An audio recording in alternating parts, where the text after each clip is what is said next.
Thank you for attending this podcast, and we have some very exciting things to talk about. My name is Seewing Yi from the Yi Real Estate Network, and my special guest is Maureen McCann from Spartan Invest. And welcome, Maureen. Thank you, Seewing. Always a pleasure to see you and be here. Definitely. Yeah, we are. Yeah, I really appreciate you taking time out of your day. I know you're very, very busy real estate professional, and we want to make our time as valuable as possible and provide great value and contents for our real estate investors and members out there.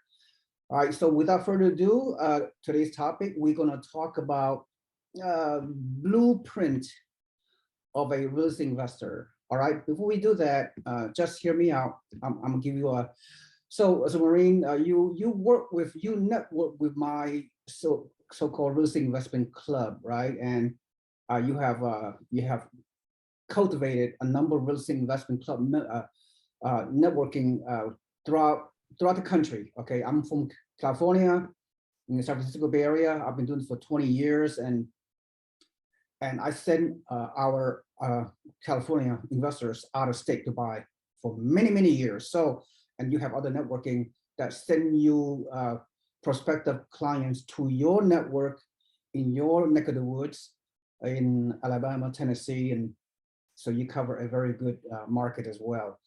So now I want to preface this by saying, okay, the way I obtain my database of clients is that I teach a local adult schools here in the heart of the Silicon Valley in San Jose, and a few other places, a few other schools throughout the San Francisco Bay Area, one in Livermore, one in Sacramento, as a matter of fact, but mainly in San Jose, where supposedly, we have the highest demographics in terms of wealth building and so forth.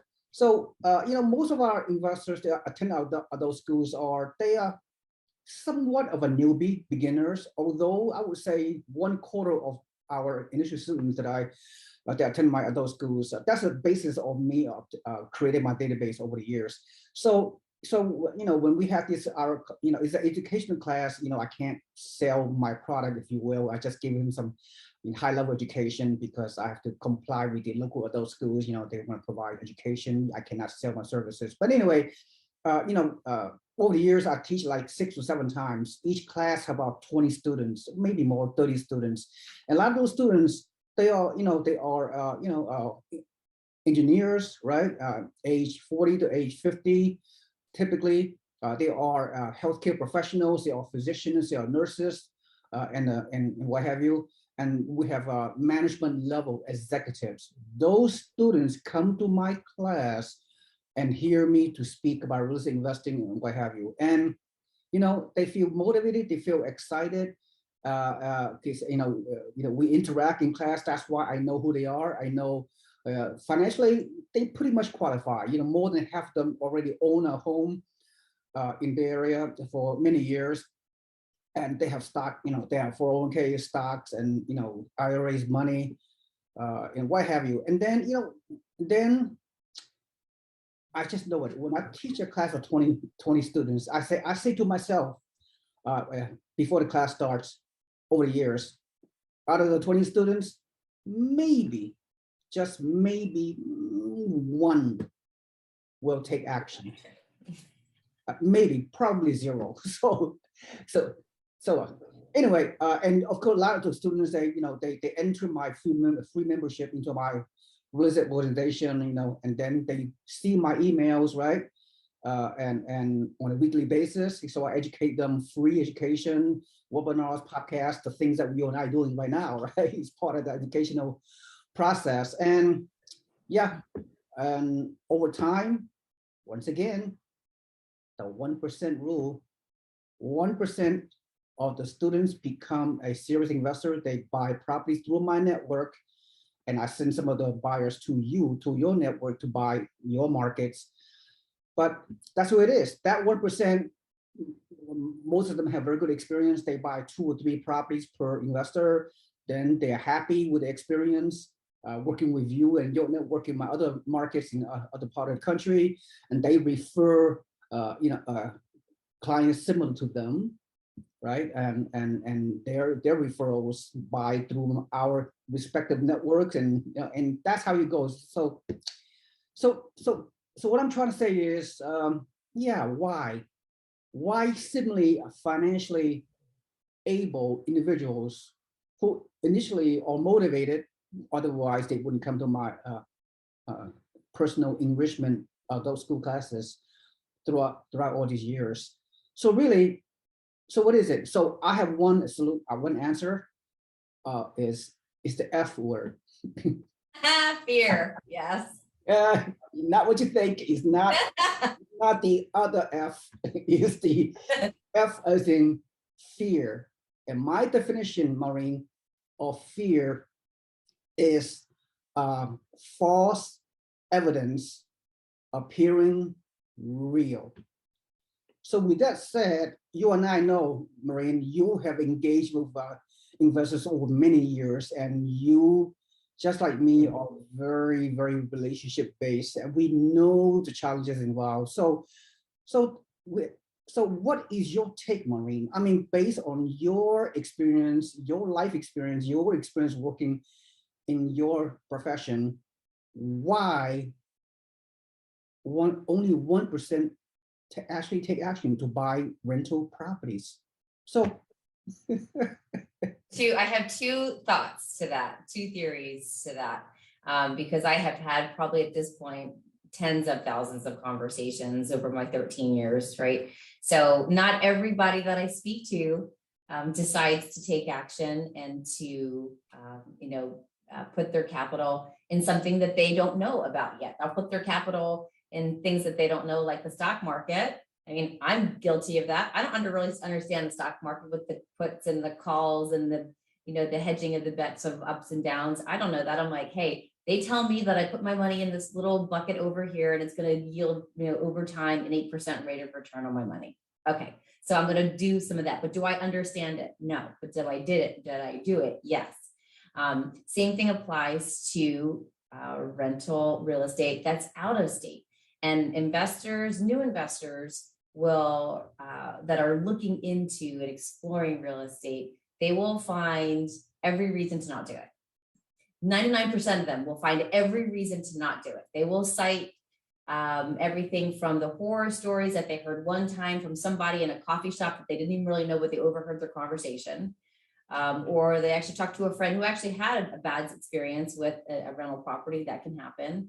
Or they're of the Dave Ramsey mindset of debt is bad, no debt whatsoever. I'm not going to go into debt to buy rental properties.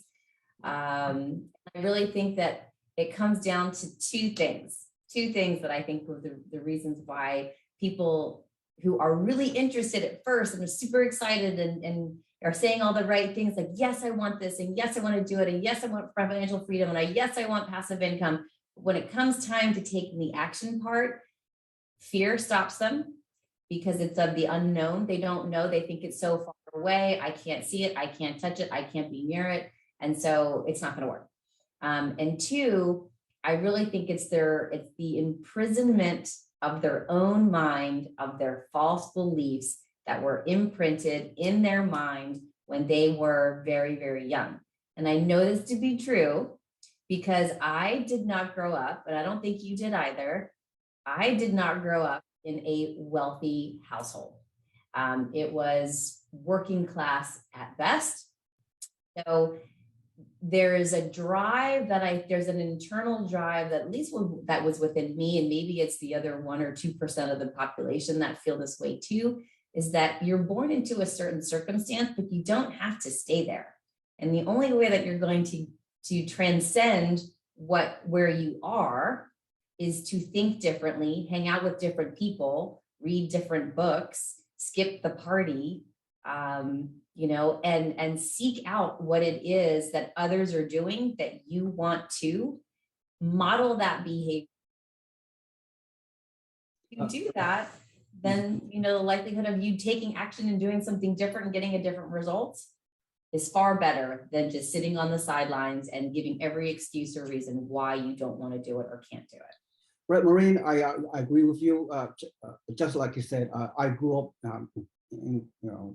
very, actually I grew in Philadelphia, Pennsylvania. I mean, in a area known as Germantown, which is otherwise known as the ghetto. Yes, we grew up not very poor, but along that borderline. So yeah, so we have to overcome a lot. The environment, the environment you grew up pretty much at an early age defines you. So you're right. I'm going to put it in I validate what you just said. Is that whatever your condition when you're young, 3, 4, 5, 6 years old, that pretty much defines your money blueprint, right? And when we become an adult, we have to consciously, even subconsciously, find a way to reprogram ourselves, right? It's a mindset. It's just we have to invest in us. We always say invest in property, invest in hard asset, invest in stocks, whatever. First and foremost, you have to look yourself in the mirror. Every one of us, you have to invest in yourself, right? I mean, you have to ask yourself, how can I overcome this systematic conditioning and programming that I grew up with? They have a lot of money limitations, grew up poor, whatever. Until as an adult, if you are not willing or unable to reprogram yourself to achieve a positive mindset, then you're going to live a life of financial mediocrity. So the thing is, I only have a few more minutes left. We are not psychiatrists. We're not sociologists, although I play one on TV. Just kidding. But yeah, I think that the message for you and I is that it's not about how much money you have to invest. It's not about it's just have to overcome fear, and everybody have a different way to do that. So until each individual that could find a way to reprogram themselves, create a positive money blueprint, they can never do the things that by real estate or anything else for that matter to change their future, their financial future. And so what are your final thoughts? Okay. I would say my final thought is this, is that after what you want, right? People that are successful, it's not like you don't have fear. You do. We do. And you figure out what's going to be on the other side, right? And I can say with 100% certainty that I wrestled with this for a really long time. I want to go back to my old way of thinking of the scarcity mindset. I grew up listening to money doesn't grow on trees, turn off the lights, we don't own the electric company. That's all a scarcity thinking or scarcity minded thinking.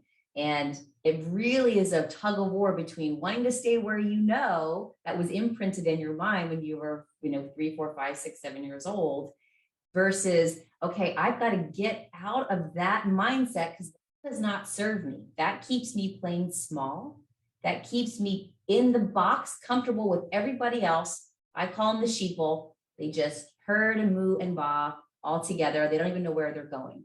The ones that go over here in a different direction are the ones that tug of war that's in their mind between scarcity mindset and abundance mindset, and thinking that you deserve money and that money is not bad. Actually, money is a tool that if you have, it can help you help other people. And you will find your altruistic self when you have abundance and you want to give back to others, but you'll never have it unless you step through fear. That's my final word. Very, very good recap and summary. Thank you so much, Maureen, and thank you so much. And so final word is overcome fear and take action, right? Thank you so much, everyone, to listening. And thank you, Maureen McCann. Have a nice day, everyone.